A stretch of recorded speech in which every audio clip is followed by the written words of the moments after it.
हमारा हर हर महादेव सनातनी भाइयों को और यूट्यूबर भाइयों को भी, कार्यकर्ताओं को हार्दिक मेरी तरफ से हार्दिक शुभकामनाएँ। मंगलमय हो आपका दिन। और लक्ष्मी नारायण, हमारा भारत देश कैसा था, जिस देश के देवता लक्ष्मी नारायण होंगे वह देश खुशहाल रहेगा। जातिवाद नहीं था, सोने चांदी की दिक्कत नहीं थी यहाँ पर। और लक्ष्मी नारायण सिंधु सुता लक्ष्मी नारायण देवता थे हमारे भारत के। और यहाँ पर बलि प्रथा नहीं थी। फल फ्रूट सब्जियाँ, हरी सब्जियाँ ये खाई जाती थी। अब मारना काटना कुछ नहीं जानते थे और जातिवाद नहीं था। और ये है कि वक्त के साथ साथ हर चीज़ बदल जाती है।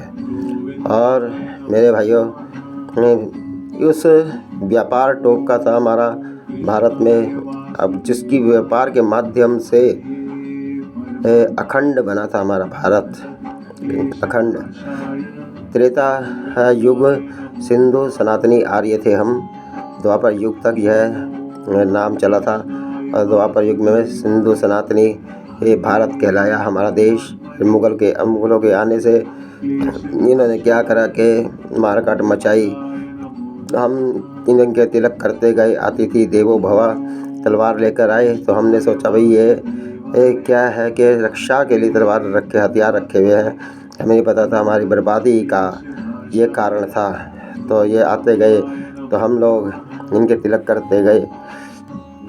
और सिर्फ क्या है कि हम जैसे तिलक करते गए, इन्होंने मार काट मचाई। हमने स्वीकार करा सिंधु हटाकर इन्होंने हिंदू दिया, हमने उसे स्वीकार करा है। और मगर ये कभी स्वीकार नहीं करते। ये जो इंसान, जो मुसलमान सिंधु भारतीय और वंदे मातरम कहेगा, वो व्यक्ति मुस्लिम नहीं, वो सनातनी है, कन्वर्ट हुआ हुआ। ये पहचान है। और मेरे भाइयों, कि जिसकी वजह से हमारे भारत में अब क्या होगा कि जैसा उच्चारण होता है वैसा ही लुप्त हो जाती है वो चीज़। सिंधु सागर तो नीचे चला गया पाताल में, सिंधु सागर नाम के साथ साथ। और उसके बाद में अपना क्या है कि हिंद महासागर ऊपर आ चुका, जिसकी वजह से खारपंथी आपस की ही हमारे में कहते हैं कि सबसे बड़ी जो भक्ति होती है ना, वो देशभक्ति है। देशभक्ति से बड़ी कोई भक्ति नहीं है। मंदिर, मस्जिद, गुरुद्वारा, चर्च, सब में एक ही चीज़ मिलती है। बुर्जी है ना, उस पर चोटी जो होती है वो मिलती है। जिसमें चोटी नहीं होगी वह धर्म कभी परिपूर्ण हो नहीं सकता। वो चोटी यही बताती है, सब कार्यकर्ता ऊपर वाला है, ऊपर वाला, सब करता धरता ऊपर वाला है। और हम आपस में लड़ रहे, हम कट्टरवादी मुस्लिम, कट्टरवादी सिख, कट्टरवादी सिख। ये कट्टरवादी तो सिर्फ एक चीज़ बोलो, कट्टरवादी देशभक्त कौन है?